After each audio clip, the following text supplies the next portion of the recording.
nasalanga nakokaka te o mabe nakoboya yango nakosala na bomoi nanga yawe limbisanga limbisa yawe limbisanga nasengi koluna yo na bomoi nanga ayokomaki mingi na lavi kozanga kotosa liloba na yo Nzambe azabolingo lelo tozobelika etali la joie. Amen. Likambo etali esengo ezali eloko motu ya makasi esengi bana nzambe bacomprendre esengo ezali nini mpo na biso bakristo yango tokolobela yango lelo moke oke na biso asunga biso ata na bakestion na bango sekoleka awa tozwa maîtrise mpona koyeba so balobi esengo mpona biso ezali nini. Amen, amen. Na yango tobeti so maboko makasi mpona lokomo na kolesa masia akamepelaka makonzo. Normalement, la joie, ils ont des sentiments de bonheur, de satisfaction, plaisir, jouissance, mais ils sont dans le sens où on a été. Pour ça, la joie dans le ligne, il y a la Bible. Pour nous appuyer, sur le Bible, Amen, amen. Alléluia. Bato mokili, tout ce qui est dans le mokili, ils ont des problèmes belés, des difficultés belées. Oyo mokili za na ba déception mokili za na ba stress. Ok, chaque fois tolamuka na tongo okomona makambo moko chaque fois oyo ke pozo esengo za mapasi. Amen. Lamuki na tongo okufisi moto opesaki motema na famille. Lamuki na tongo okutina na déception, ba problème difficile. Il y a toujours des problèmes. Oyo ça là qui ezali pasi moto za na joie. Dans le monde des chiens, nous vivons, il y a pas si il y a ma somme, il y a des problèmes, des déceptions pour tout le monde.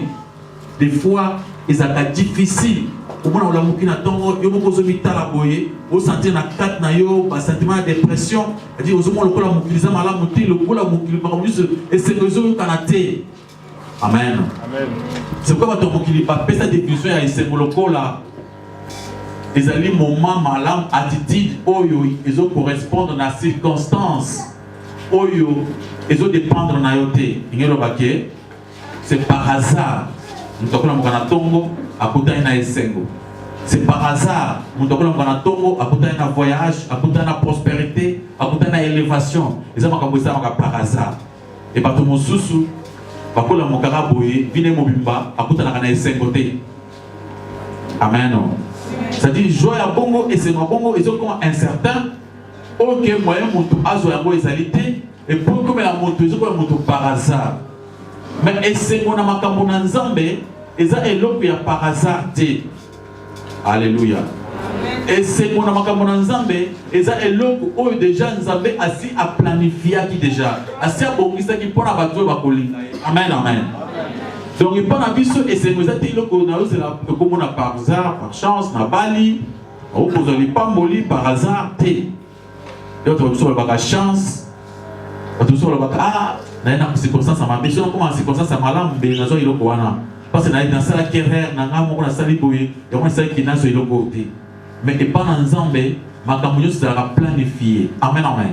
Sur le moment en Nzambe, on a essayé de makambo en Nzambe, il y a que essayé ya bato ba sambelaka, ils ont déjà planifié essayé pour gisama qui déjà pour na bato ba kolina Nzambe. Apôtre Paul azoloba toutes choses concourent au bien de ceux qui aiment Dieu. C'est-à-dire na muto lingi Nzambe, akoko le kabastation très difficile ya passer. Mais ba station sont na essayé que yazo esengo. Amen, amen. Apôtre Paul lobi na yokola kozala na esengo na yokola sepelaka na condition nyonso ya vie nazo se retrouver. C'est-à-dire moi na Nzambe azana mutu oyo asaka effort azo lutter pour azala na esengo quelles que soient les circonstances, quel que soit le moment difficile, quel que soit le bon na présalité, makambo ça compliqué, rien ne marche, ba dépression, ba déception. Comme nous sommes traversés, mais apprendre à Kouzala pour se contenter, à Kouzala esengo, Kouzala joie. Amen. Na mokili soki moto azangi aza na pasi. Mais na biso ba Kristo ata na zangi ata eloko ozotambola te mais toyokola kozala na joie. Amen, amen. Vous allez côté sa joie pour refléter la joie. Parce que joie, c'est le fruit. Il y a pas en Zambé. Tant que le fruit de l'esprit dans Galates chapitre 5 verset 22. Alors bi, l'amour après la joie. Ma beaucoup prendre le point encore l'essentiel. Attendez que la part de tenir notre Dieu.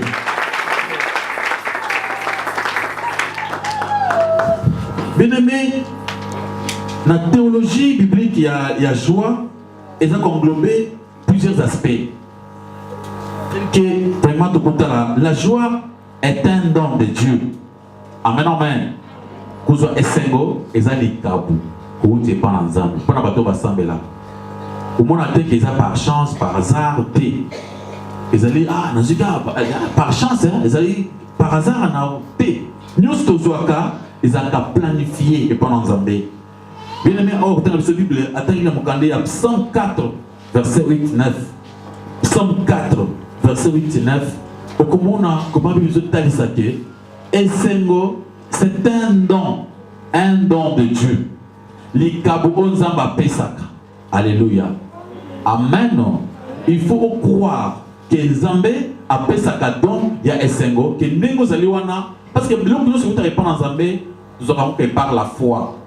Si ceux qui connaissent mes alité, c'est difficile pour nous poser le côté pas dans Zambé. Le faut croire que Essengo, c'est un cadeau, un don, auto mérite à côté, on a Pesaka. Alléluia, alléluia. Na bayo bandi makaye. Épisode 2000 kolo, on a battu l'épisode Psaume 4, versets 8 et 9. Psaume chapitre 4, versets 8 à 9. Nous lisons au nom de Jésus-Christ. Amen. Tu mets dans mon cœur plus de joie qu'il n'en ont. Alléluia. Oui, continuez. Quand abondent l'air froment et l'air mou, je me couche et je m'endors en paix. Car toi seul, ô Éternel, tu me donnes la sécurité dans ma demeure. Psaume chapitre 16, verset 11. Tu vois dans la communauté massive. Qui commence par tout le temps dans la Bosso, on va voir comment on passe pour la communauté massive. Psaume 16, 11. Psaume chapitre 16, verset 11. Nous lisons au nom de Jésus-Christ. Amen. Tu me feras connaître les sentiers de la vie. Il y a d'abondantes joies devant ta face, des délices éternelles à ta droite. Alléluia. Amen. Rabbi, tu mets dans mon cœur plus de joie. Zambé a tchaka esengo. Mutu asambelaka. Azali mutu yo azana esengo. O Zambé a tcha tema na ye. Amen. Il faut tala motema na yo. Ce que vous dites motema na yo, banda ula mokatongo motema eza mawa. Toujours pour la moi dépression, mon cobo, sentir le cola mokilizo simbate. Makablo pesa malamu te, oki mokiliza bololo. Yeba ke muli manza bezana yote. Amen amen. Nzambe achaka esengo na mitema. Abi nzambe yongo aziti esengo achona motema. Oyi mutu achi esengo be. Esengo eza mambongo te. Esengo eza eloko mutu ya makasi. Oyo ke nzambe yemoko apesa achaka na mitema. Esengo za kuzana mbongo te. Bino mezana batu bazana mbongo ebele bazana esengo te. Amen amen. Otal na mokili, otal ba mikili o bazu so la bakede. Ba poto, ba États-Unis, okomona batu baza ko décider kuna mutu amiche poison, mutu ami bumi. Mais on se pose question mais ngai mutu so tuvandi koto et tokanisi ke ba onde bazana bien. Mais comment ye moko kuna amiche so singa mi bumi. Amen amen. Alors esengo ezate pona ozana mbongo ebele. Tout le monde a besoin de mbongo ebele, bana bato mbongo ebele, na sima azo préféré akufa, azo kamukili bololo. Amen amen. Le esengo ezali li kabuko te panane nanzam. Alléluia. Donc esengo ezali li kabu oyo nzambe yemoko apesaka. Esengeli mu Kristo nyonso akwa bongo. Donc tu vas awana na Psaume 16 verset 11 elobi, tu me feras connaître le sentier de la vie. Il y a d'abondance joie devant ta face. Bien-aimé, tant que vous allez bosser en Zambé, et c'est eza ebele. Alléluia. Ce que vous sentir et symboliser, moi mal à l'aise, mon combo point les cambosongolo par les autres canacati en d'accord bien en famille. Et vous êtes toujours mal à l'aise. Vous avez sengoté. Il faut comprendre que vous avez face en zambété. Amen, amen. Et c'est vous avez vous avez les bossons en zambé na face en zambé. Pourquoi tu vas face vous avez les bossons en zambé, vous avez les bossons, vous avez pembe en zambé, vous avez entourage en zambé. Baza batu oyo baza na motema ya bolingo, motema ya kolingisa, baza ka kimia. Baza se sentir en sécurité. Alléluia, alléluia. Nani David alobi chaque fois dans la liboson na yo, liboson en Zambé, ils ont abondance, il y a joie. Autant aux gens liboson en Zambé, joie et zali ébélé. Deuxième point, Dieu accorde la joie à ceux qui croient à l'évangile. Amen, amen. La joie est sengo. Au lieu de est sengo, et c'est mon zambé à pesaka mon abato bazo croire en l'évangile. Et c'est les alliés des kabuzamba pesaka bato. Bato sont allés dans face en zambé, bamou bazaka bat na sengo. On peut sentir joie na kat na yo. On peut pour refléter joie. Une fois aux en face en zambé, on va pour refléter ba malheur, ba souffrance, ba mépris, ba complication, ba dépression. Amen, amen. Alors, tant que vous avez l'émotion en Zambé, dans la face en Zambé, vous pouvez refléter ce qu'on appelle la joie. C'est pourquoi essayez de vous contrôler. Si vous sentez que mon copoé, si la tête, souci mon copoé, ils ont continué. Il faut se poser des questions. Est-ce que nous avons l'émotion en Zambé? Est-ce que nous avons qu'est-ce qui se passe juste avec moi? Luc chapitre 2, verset 10-11. Dieu accorde la joie à ceux qui croient à l'évangile. Nzambe asungayo o comprendre matin ya lelo ils ont place na motema na yo pour au moins comment ozala mutuna esengo ozala mutuna kimia na bombo na yo Nzambe akuzanga te ko pambola yo. Luc chapitre 2 verset 11. Verset 10-11. Nous lisons au nom de Jésus-Christ. Amen. Mais l'ange leur dit: ne craignez point, car je vous annonce une bonne nouvelle qui sera pour tous les peuples le sujet d'une grande joie. Alléluia. 11. C'est qu'aujourd'hui, dans la ville de David, il vous est né un sauveur qui est le Christ, le Seigneur. Jean chapitre 15, verset 11. Jean chapitre 15, verset 11. Ne craignez point, car je vous annonce une bonne nouvelle qui sera pour vous tous les peuples, les sujets d'une grande joie. Amen, amen. Il faut annoncer la bonne nouvelle. Et donc, comme un sujet, il y a Essenwa Mounene. Allez, dans Jean chapitre 15, verset 11. Jean chapitre 15, verset 11. Nous lisons au nom du Seigneur. Amen. Je vous ai dit ces choses afin que ma joie soit en vous et que votre joie soit parfaite. Maboko makas kwa lokona kolesi. Tant batili la bonne nouvelle. Samo malamu yaka po epesa batu esengo. Et soki oyoki samo malamu ezali sujet ya esengo monene. Amen. So batio samo malamu okoba muntu ya joie, muntu akosepela. Yesu alobi na tebino maloba oyo pour que esengo ya ngai Yesu ekomba na kati na bino. Amen, amen. Pour komba na esengo eza na kati ya Jésus Christ. Bileta Yesu aina mokili. Bazo finga ye, bazo tonga ye, bazo beta ye mafu azaka na esengo. Amen, amen. Esengo wana ya bana Nzambe. Mbola ebeta batonga yo biloko mona kolia te, batonga ba fingi ba komi nyonso wana mafu yo zaka na nini na esengo. Yesu alobi na tebino maloba oyo na pesi no ba parole oyo pour la bataille, c'est pour que c'est mon anga et pour la carte na bino. Babi la bonne nouvelle, c'est sujet ya et c'est bon monen malbananza. Mon tout bataille évangile, ayoka évangile, à cause de jamais monter à mawa. Alléluia. Amen. Babi mawa bota nini? Mawa bota mawa. So mawa ozikolino ta monter à mawa maboko na matama ba kolelela ba moma ina miso ozana no ya Nzambe te. Bon, nous avons besoin d'encourager, papa, maman, Azali, Azaka bien, avec le lait de Bonzambé. Amen, amen.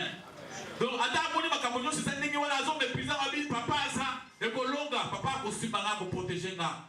Quelque chose na zomona na banga le côté mukili papa na biso et ata nyonso so koma oyo suka so ngane muta kolonga. Mais mutu azobanga bandi kolela lela banda ndako mama ina biso kolela lela kumnai mutia pasi e mukili lingi ngaite wena sala wapi wana nano uzanza mbete. Alléluia, alléluia. Biso tuzabana nzambe nzambaza aza bolingo akeli biso na bolingo na ye poto sepelaka. Tokela poto lilaka te to bato mawate mais nzamba akeli biso za bato ya ese. La bonne nouvelle, ce qui m'a prêché l'évangile de Dieu, il faut la monter à Essengo. Bien sûr, il est complet sur Essengo. Si vous voulez à Tongo, il y a des difficultés, des complications, il y a toujours des stress dans ce monde. Amen, amen. Maintenant, il faut que Essengo ait un acte et il pas dans Zambé. Essengo y a à partir de la bonne nouvelle. Bonne nouvelle, il y a le banning. C'est-à-dire, nouvelle, il y a espoir. On a quoi que Zambé a le bin à Zamwana naye. Masumu nanga masima limbisami naza mutu oyo na kozala béni na kozala mutu kasi mokila te amen amen nazo tambula avec espoir nazo ba ke mokili oyo kolo mokili za papa nanga moko na funa beta tol alléluia alléluia mais ce qui n'a pas dit kolela lela mama ina misu moke mama ina misu moke nga mwana etike bien mais mwana etike na mokili biso papa na biso za nzambe amen amen tu peux avoir un père dans ce monde asali pe le côté pa na yo amen amen.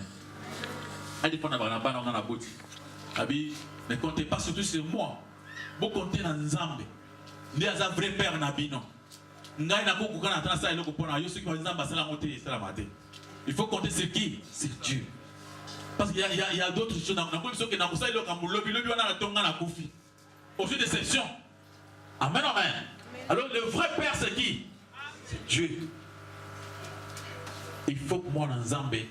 Bonne nouvelle. Aussi, ça comme malam te na vie na yo. Mais comment vous avez monté à mawate? Bien mais mutu oyo ka baloma na Nzambe. Oyo ki sa malamu. Nzambe aza ko accorder na évangile na ye la joie. Ils allaient sujet à Sengo. Ou bien battre évangile à mapé. Parce que dans ce monde, c'est devenu pas possible par évangile. Moussous ya mawa. Parce qu'on leur dit des choses bizarres. Parce qu'on crée une souffrance de l'ité à bango. On est aux aliwana. Papa les gamins à l'igno bongate. Voilà que tu crées un problème. Papa les gamins à droite et à amen.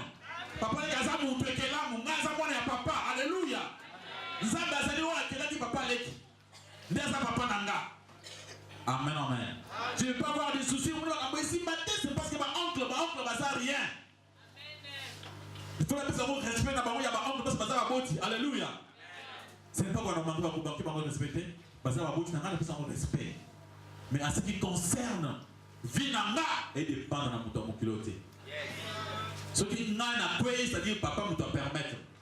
Alléluia. Et ceux qui n'ont pas les lots, ils ont pas papa. N'a pas ton piloté. Yo comme ça m'a mis sur ma souffrance na yo kaka batinde besoin yokola yo non. Est-ce que vous avez un besoin d'avoir un zambété? Si vous allez moi ensemble, c'est-à-dire Nzambe na yo ça pété. Alléluia.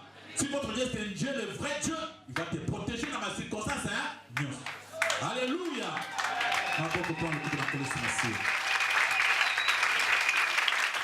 Amen.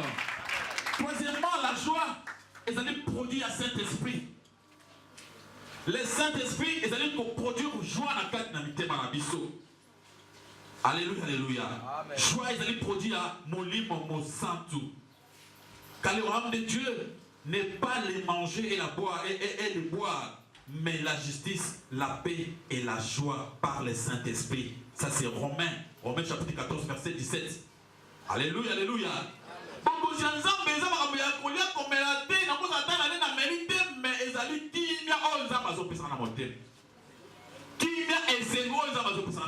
Alléluia, alléluia. Bien même à tout ça, évangile m'a bien à Congo, pour la non. Alléluia, alléluia. Amen. Il faut croire que Zambé appelle ça par le Saint-Esprit. Il faut se poser une question. Ce qui est sexualité, ils allaient mourir mon sang. Et comme mourir mon nini. Et comme mourir mon yamabe. Alléluia. Amen. Ma beaucoup ma casse pour le monde en consommation. Apôtre Paul a dit dans chapitre 5, verset 22. Mais l'esprit le fruit de l'esprit, c'est l'amour. Après l'amour, à Sténini, la joie. Joie. Moi, dans Nzambe, azamuti esengo. Quelle que soit ma circonstance, mon frère, vous savez que pas dans parce que ça m'a été. Bien aimé, quelle que soit ma circonstance, on peut traverser. Ce que vous avez en Nzambe, t'as salini, esengo. Alléluia, alléluia. Manger ou pas, marier ou pas, il faut que nous esengo. N'a reflété la joie. Pour nous dire que ma communion se gêne à sécurité dans votre papa, ma père a contrôlé tout. Alléluia, alléluia. Je disais, alléluia. Il faut ça le lait de Paul ensemble. Il faut au mingi maté aux ensemble. Si vous avez mingi maté aux ensemble, n'a pas de ensemble. Alléluia, alléluia. Je vous conseille de maté aux ensemble, n'a pas de yo. Tout ça va pas par la foi. Si tu perds la foi, tu ne gagnes rien. Alléluia. Il faut un manquer aux ensemble. Et puis, tant aux ensemble, Zamba Kocha, mon livre, le Saint-Esprit, et qu'on va dans la carte nayo et qu'on peut sur la vie éternelle. Acclamons pour la gloire de l'éternel. Acclamons pour la gloire de notre Dieu, notre Seigneur, notre roi. Alléluia. Je vois que le fruit de l'esprit, le Saint-Esprit accorde la joie. Quatrième point de vie, quatrième point, la joie. Ils allaient dans la carte de croyant oyo, basé dans l'obéissance à la parole de Dieu. Tu veux avoir la joie? La joie, c'est un don de Dieu. La joie, c'est un temps où c'est pas la bonne nouvelle. Vous avez un sengo, tant que vous avez un Saint-Esprit dans la carte, vous pouvez vous avez la joie. Si vous sentez joie dans la carte, c'est ça le fruit. Ce qui prouve que quelqu'un a l'Esprit de Dieu, c'est la joie. Ce n'est pas les sauter, les parler en langue sans interprétation. Amen, amen. Parce que là-dessus, ça va créer une manifestation sur le Saint-Esprit, où il est contraire à la parole de Dieu. La véritable joie, le véritable esprit en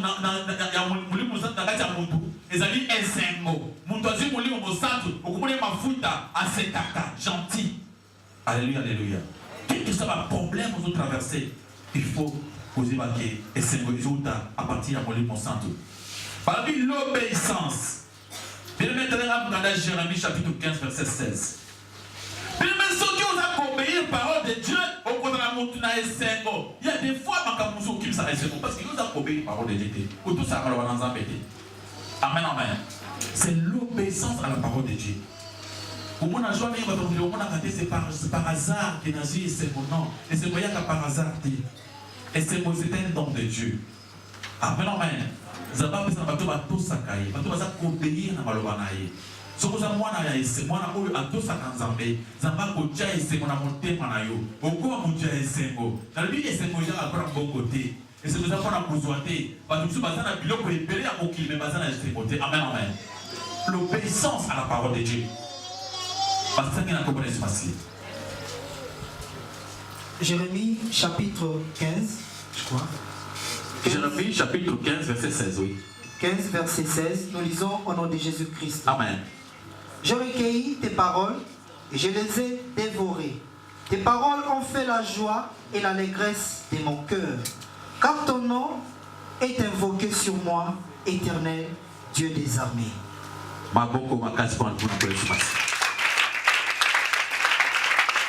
Jérémie habitant on a dit malobana nzambe na bombi na kati nanga malobana nzambe sali esengo nanga. Alléluia. Bien aimé, malobana nzambe auto sa parole de Dieu, vous gardez parole de Dieu na kati na yo et que paix sa joie.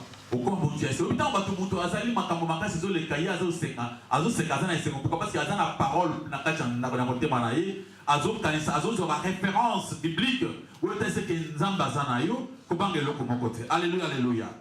Amen. Alléluia. C'est pourquoi, dans mon 1 Jean chapitre 1, verset 4, l'apôtre Jean, Azolobani, Alobi, la joie, Ezali, bien, 1 Jean chapitre 1, verset 4. Alléluia, alléluia. Comment, Zamba fait ce que, tant qu'on a obéissance à la parole de Dieu, tant qu'on a toute sa parole de Dieu, Zamba peut se essayer. Alléluia, alléluia. est-ce que Ndima P, ce que vous avez la parole de Dieu, vous mettez en pratique. Auto sermo, au comment on commence à bien coacher si on a monté mamayo, au comment on a bouclé du topo, on a mis sur malamu. Bien matin, on a tous on a dengue moussous, mais on a le lingue pour moi ensemble. Amen, amen. 1 Jean chapitre 4, 1 Jean chapitre 1, verset 4, nous lisons au nom de Jésus-Christ. Amen. Et nous écrivons ces choses afin que notre joie soit parfaite. Alléluia. Amen. Pour la que ces mots est à la parfaite. Et c'est un moment de ce que nous avons en pratique. Nous avons pour essayer mon abisso est à la parfaite. 5e point, les épreuves approfondissent la joie des croyants. Amen, amen. Bah épreuve, bah difficulté na biso, ils allaient au golisa et mon abisso. C'est le contraire dans mon climat frère. La personne sur le jour a bonzambe et je veux qu'on ait une utilité, na mon climat compliqué, na ndenge par rapport au tout le awa. Ce que nous avons regardé à 1 Thessaloniciens chapitre 1 verset 6. 1 Thessaloniciens chapitre 1 verset 6. Et vous-même, vous avez été mes imitateurs. Bien mettre alléluia. Vraiment. Au comment on a pas de difficultés, nos problèmes, nos difficultés, ma complications, et zoya. Nous sommes les sujets à joie. Ils ont ça qui est moutou. Allez, qui m'a pas ma casse. À vous pas de difficultés, mais ça va ça mouton dans la continuer. Il y a essai. Philippiens, aux autres versets. 1 Thessaloniciens, oui. Chapitre 1, verset 6, nous lisons au nom de Jésus-Christ. Amen. Et vous-même, vous avez été mes imitateurs et ceux du Seigneur en recevant la parole au milieu de beaucoup d'afflictions avec la joie du Saint-Esprit. Dès Corinthiens chapitre 6. Dès Corinthiens chapitre 6, verset 10. Bino bozalaki ba imitateur nangai na kati ya komona ndenge zo ko recevoir parole de Dieu na kati ya ba difficulté, na kati ya ba problème, na kati ya ba souffrance. Amen, amen. Mais ils sont comme sujet à joie. Mais des fois, on recevoir parole de Dieu, makambo izo simbate, nanda ko trop de complications, mais ce qui yo ozali ensemble, ozo comme l'ensemble pour en pratique, au komona et c'est moi ensemble. Bien mettre dans verset hollandi. 2 Corinthiens chapitre 6 verset 10. Verset 10, nous lisons au nom du Seigneur. Amen. Comme attristés, nous sommes toujours joyeux. Comme pauvres, et nous nous enrichissons. Plusieurs, comme n'ayant rien, et nous possédons toutes choses. Alléluia. Alléluia. Maboko makaspa le kuma kole sumasia. Maboko makaspa le kuma kole sumasia. Dans Jacques chapitre 1 verset 2. Babi comme attristé. C'est-à-dire tant on va être attristé, parce que tu es en mawa, mais yo vous êtes toujours naninda. Nani? Au bando lala. Alléluia, alléluia. Pendant que baton qui bali pas mal à l'aise. Bali batonga yo. Oya sambelaka. Bon banda ka sambelaka na bali tendengeni. Bon balaba ya sambelaka. Bon ozo musa tendengeni. Amen, amen. Bon balobi ya sambelaka. So botale vraiment azana elo côté. Asasiko azoza ay mosenga biso to sambelaka te. Bali ba triste yo. Bali ba mona opamba. Mais yo vous toujours na nini? Esengo. Babi ozali na eloko te mbongo ezali te mais yo ozotesa apparence ya moto aza nango. Alléluia. Eloko na miso bo eza te mais yo ozotesa apparence ya moto aza nango okomona nzambe akosalela yo. Alléluia, alléluia. Maboko makasi pa nkoma kolosumasi. Mais ce qui est au tel malobanza bazoloba is a black de ce que tu as en pratique au commun et au salam à bongo. Au coco ça la vendre aux anzala. Aux autres talisa moté. Aux autres il m'a kezamba kosala quelque chose. Amen, amen. Après au présent basanini asa. Parce que quelque chose makambo yo traverser nyo ça allait contrôler par Nzambe. Nzambe azo verbier et comme moko na moko et le moko te ko échapper présence Nzambe. Notre verset bien aimé. Jacques chapitre 1, verset 2, nous lisons au nom de Jésus-Christ. Amen. Mes frères, regardez comme un sujet de joie complète les diverses épreuves auxquelles vous pouvez être exposés. 3. Donc ça va. Alléluia. Maboko makasi par le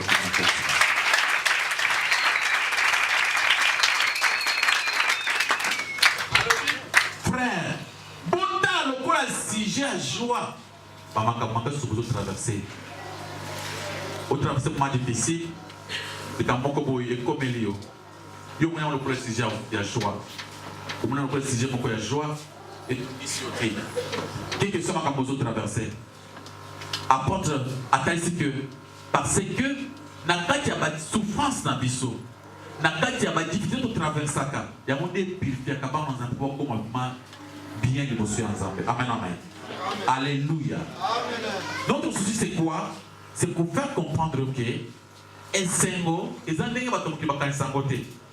Vous avez Esengo, ils ont dit que beaucoup de dépend ensemble. C'est un don de Dieu. Vous avez mon toit pesa ka Esengo. Alors maintenant on sait ensemble a personne ni Esengo. Alléluia. Babi Nzambe achaka Esengo na kati ya motema. Soki osantaka mawa trop na kati ya motema, c'est-à-dire senga ya Nzambe sa nini apesa yo. Tolobi mukito zo traverser, zele mukila ba stress, ya ba makambo epele ba difficulté, ba complication, eza difficile pour toi en Esengo. Nous aurons des déceptions chaque jour. Nous allons coopérer dans notre déception. Amen, amen. On va dire faire pour bloquer. Bon recalé. On sait la boisson qui était. Mais ce n'est pas par hasard. Nous avons un Dieu qui contrôle toutes choses. Alléluia, alléluia. Dans Romains chapitre 8, verset 28 de l'Obi, toutes choses concourent bien de ceux qui aiment Dieu. Makabono c'est au temps de la malam pour la Makabono c'est au kobela, ba souffrance, ba ibi obongo, makabe compliqué, bloqué. Nyonswana, izalika na mulam bato ba sambela. Alléluia, alléluia. Maboko makasi pour le c'est pourquoi pas difficulté na biso nyonso tozwaka. Toki ko profiter na leçon moko. Alléluia, alléluia.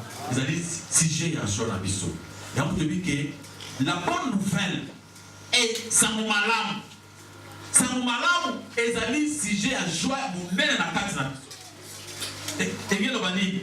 Sans mon malam, ils ont prêché biso que biso ça dit masoum, ça dit condamné.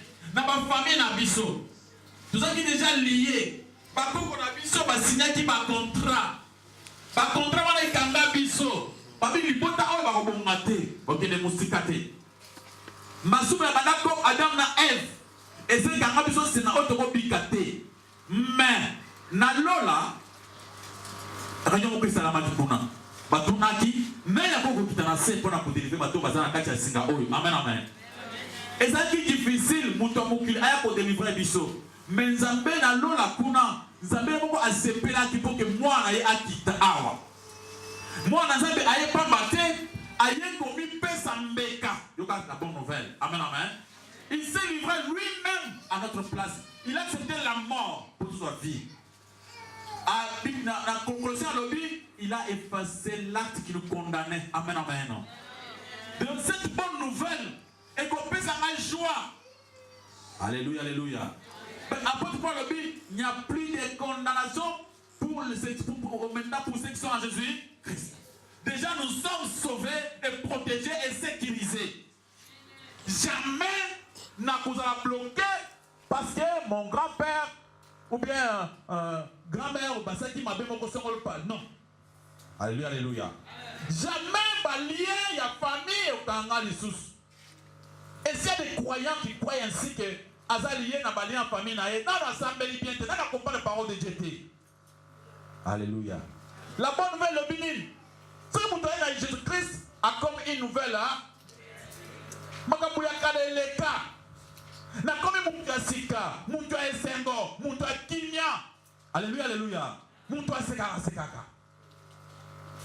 Amen, amen. Nous avons dit que nous avons mawana pour que nous soyons pour s'amicher singa. Mukile simbate. Bien aimé. Qu'est-ce que le kumoko? Muntu apemi na mukila wazate. Ce qui n'a pas personne qui m'a été. Mukomisi na kwanda na ça suffit. Kala. David Anzambe. La vie na makara boy. Amen. On se pose une question. Nzambe. Vie na makara boy. Pas besoin de tabulate. Prenez du boy.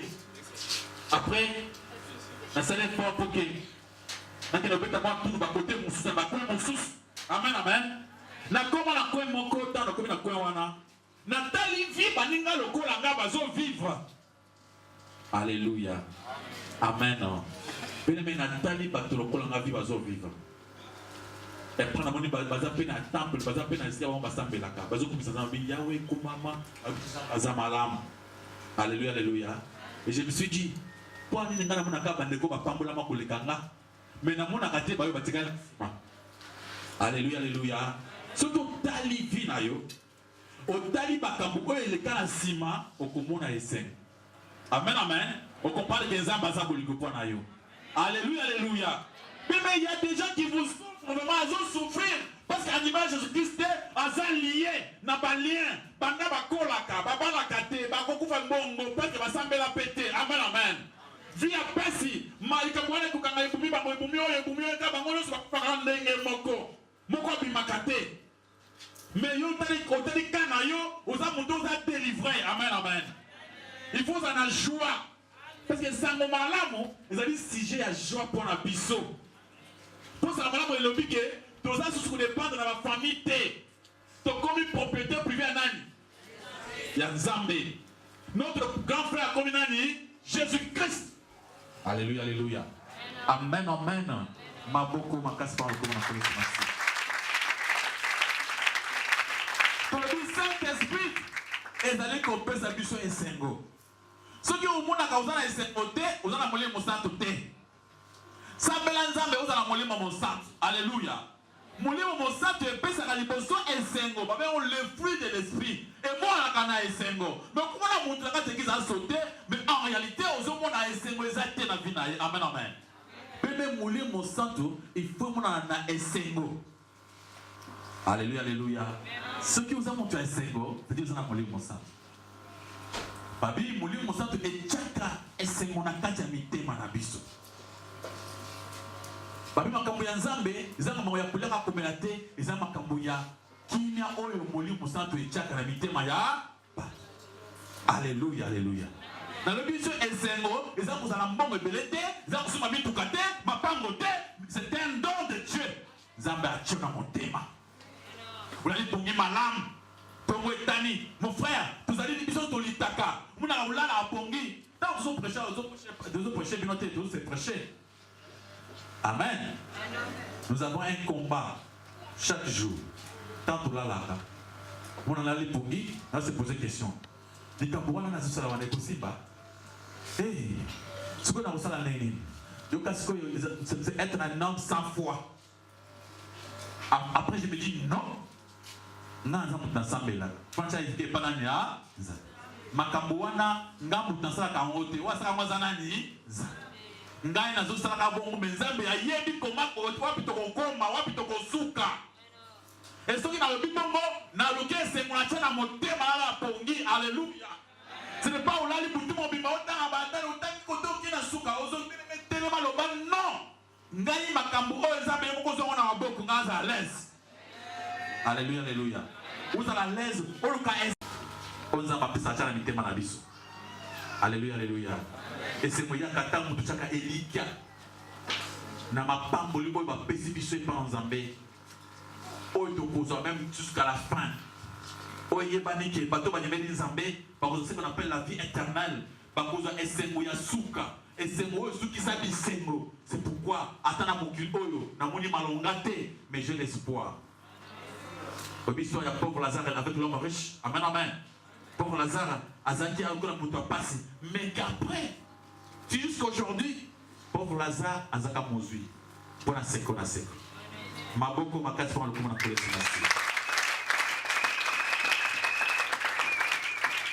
aujourd'hui, nous avons parlé de la joie. Tobi dit celui à Essengo. Tobi Essengo. Na mukili oyo. Parce que quand Essengo, ils allaient élire beaucoup par hasard. Dans la circonstance, si tu veux la circonstance, beaucoup est malin. Donc, ceux qui, au bout de la circonstance, on a été, on reprend pour la mater. Attends, on a été. Ceux qui ont croisé la circonstance à malin, ils viennent pour le capé bouille. Et c'est par hasard qu'il va te réussir. C'est par hasard qu'il va te échouer. Ce lobby, kopambolama kozala esengo ezali azarté nzambe assez a planifié que mon akati a projet na ye amen amen nzamba lobi apesaka esengo na batu oyo bazoki ne pa na ye so bizamba peso esengo ngelo bakamo banda ko simba te nzamba simbisi yango amen alléluia tout ce exemple ya mama Anne azali koluka mwana ce qui nzamba peso esengo nzamba pesa ke mwana wana alléluia alléluia c'est-à-dire nzambe asalaka apesaka biso na ndenge ye moko azali bobisa alléluia alléluia tu veux koloba tout ce que joie ezali accordé na batu oyo croire l'évangile ce que vous croire l'évangile nzamba kopesa ye esengo na ye akopesa ce qu'on appelle la joie tu vois sur la joie ezali produit ya molimo mosantu et ceux qui omoni koloba kozana molimo mosantu osantaka ba dépression de nous sentir côté vie et ça n'a tina te ozo kitaka mabozo simbate désespoir moko continuel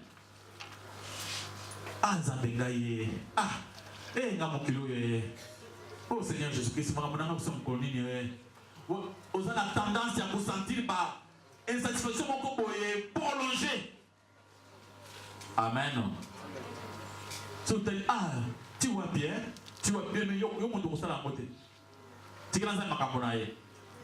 Amen, amen. C'est poser question. Au foot de la Kanda, tu as commis les 30.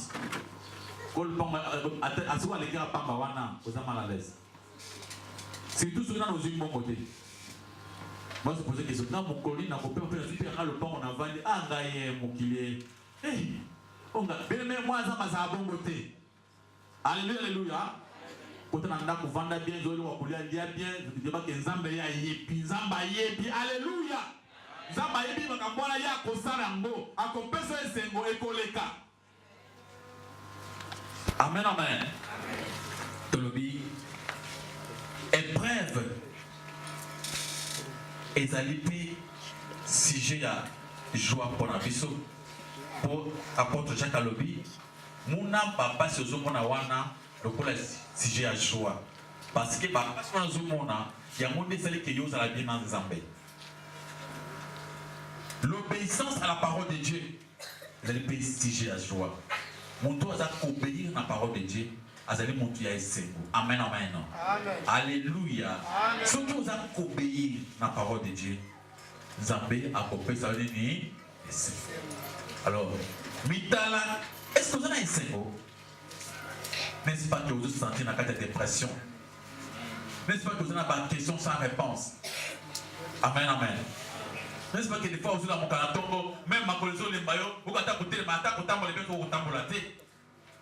N'est-ce pas que vous avez la sensation que vous vendez boyer, vous qui m'ont mis sur Mawa, et qui dit, vous se posez la question pourquoi ils ont battu pourquoi, on les lit dans le vide. Amen. Muna uta bata na taxi, boss batu babandi ba oseka ba kansi pe ozawana, zokande ozawana te. So muki osenga boye, maman ne biso kiti. Ngati wapi. Bien aimé, ça ce n'est pas le Saint-Esprit. Amen amen. Ça c'est être possédé par un démon. Alléluia. Ça c'est être possédé par un démon. Dans la vie à Joseph. Attends à Mimi. Joseph mwana Jacob. Joseph va qui a comme esclave. À d'autres temps pour la souffrance, mais souka. On va compter sur Dieu. Amen, amen. Donc on va compter sur Dieu. Zamba comme ça, alléluia. Il m'a compté sur Dieu. Zamba c'est lui mettre en temps pour ma circonstance. Zamba comme on dit ma circonstance, ce n'est pas par hasard. Zamba compté ça yo. C'est-à-dire ils allaient tout confirmer. Ils allaient assurer. Votre bénédiction est assurée. Est-ce que vous croyez dans le tombeau de Nayo, mon frère, ma soeur? Est-ce que vous croyez que Zamba va mon frère, il faut croire que mon colombo va changer. Alléluia. Alléluia. Créer la joie. Tu dois lutter pour la montagne. Il faut lutter. Mon frère, ma soeur. Mon kilo est à batouter, est à papa n'a vu son bon corps. Alléluia. Makapo ezra ma obato manjima. So ndimi ngote ko simba ngote. Ndima yango okomona ko simba yo. Amen. Bible se vous entend dans mon kilo, nous pouvons marcher. À chaque thème, la première ministre a dit que non, Zambaza. C'est-à-dire, azo quoi que papa n'a pas la wana, atazo mona été mais à ça la kamakam. Bateau bandi makapesa avec mon thème apesa que Zambazo sera Zamba sera kakapana. Alléluia, alléluia. Alors ce que nous disons mawa école la mawa, combien na mawa. Ngama okumuna kama maozo na ndayo. Ola mukina tongi na maole leliti okena nzela. Oba lo bengana banda kunyoso. Okumba bengana yo ba mama wa bakse milu makasi. Amen amen. Mais on a mukina esengo. Okumuna okumba ba yambio partout avec joie. Amen amen. Puis on ouvre la porte. Parce que aux amours tu esengo. Tu vas découvrir maman. Bade maman basala na sensation moko boye. On a mukina tongo boye. Na mukina ba imena na ngama be. Bengana au nom de Jésus. Alléluia, alléluia. Ba imena mabe. Teme obe. Oui, ba imena mabe na be. Ngani be na kombo na Yesu. OK. C'est mon mukina tongo boye. Est-ce que ba imena na ngama be. Muni mukila moyi bololo. Okomi ko transmettre ba colère moko boye. Mutu enda pour sa pepe na ezalité. Ozo plus c'est pamboli. Alléluia, alléluia. Aujourd'hui, c'est pas molli. Il faut faire un effort. Nous avons commencé à faire effort ça. Au sein de l'effort, en même temps, nous avons croisé dans le effort. Chercher, il y a un SNGO. Ils ont un foyer, mon frère, ma soeur. Dans ce monde, nous avons un économie. Nous avons un temps misat. Alléluia. Nous avons un temps misat. Nous avons un présent. Nous allons en passé, présent et futur. Amen. Alléluia. Nous allons en passé, présent et futur. Il dit, oh eleki, oh toza, na oh usani, oh ya. Bato ba misa ka mingi souci pour aller passer na bango. Na pour exemple. Ozaki nyongo ya bato lobi. Lobi asima kuna. O defa ki mbongo bato. Si on a un souci que bon on a des fois qui lobby na konfuta ngonenge j'ai un problème na ye lobby pour les cas tous un problème surtout on croiser ndengeni na lobby les cas na sala kiboye na konsuka wapi souci musuku ndo amisa ka ya futur si quand on comme lobby na ko répondre pour na konsuka wapi. Mbongo bana bakula ndenge nini lobi po o ezalaki awa etili kokweya siko na tongo ya lobi bana bakula ndenge moto abandi basusi à perdre joie bana mobala azomituna classe yanga ezo compliqué natangi classe mosala ezali te nakobala lobi ndenge nini bana masi azose pose ma question lobi nakobala ndenge nini me nga ayebisi yo na batan oyo misato biso nous avons un temps moko tani présent amen na présent ezali siko na minute oyo esika nazali awa nde oyo epesamelinga nous avons hernie dans la montre amen bien aimé dans 30 minutes plus tard tu veux écouter alléluia. Avant que tout le monde ait 30 minutes plus tard, dans 1 heure, avant 1 heure, comment tu éviter ma camboisoya. Amen. Oh, tu éviter ka oh eza sikoyo. Bible que Nzambe allait mettre la tape en ligne. Yesu alobi, ne vous inquiétez pas du lendemain. Et lendemain, ils ont biso te ça nani ya. Nzambe aza capable de passer na yo. Arranger makambo ebebisa kala amen amen Nzambe aza capable de na kati ya futur na yo pour préparer chemin ya bien mais yo l'idée na présent amen amen l'idée kala na présent oyo ezali donc tu dois l'idée tu dois faire tout pour que sikoyo uzalani na ese amen alléluia alléluia pour sikoyo kaka yo uzalani na esengo l'obité maintenant. Pour l'obitoyente. Alléluia, alléluia. Il y a ça qui dans le passé, c'est le cas. Vous avez la capacité de faire le côté. Tu as la côté. Alléluia, alléluia. Oza présence qu'on est dans mon ami. Il faut dans la joie. Dans la seconde, dans la bien, il y a un seul. Makambu ya lobby, tu y es la fin du monde, tu y es bien côté. Amen, amen. Peut-être lobby, au commande, ami au propre, ou bien yomoko, ça passe comme mon nez, comme tout mon nez, dans des gozonima. Vous se posez une question, on a foutu un monde en dégaini. Zamba, il dit comment on fout à vous. Alléluia, alléluia. Ma boko, ma casse, comment on fait. Limbisa, Yahweh limbisa ngai, nasengi koluna yo, nabomoi na ngai. Limbisa, Yahweh limbisa ngai, nasengi koluna yo, nabomoi na ngai. Malamu nalingi nasalanga nakokaka te o. Mabe nakoboya yango nakosala na bomoi na ngai.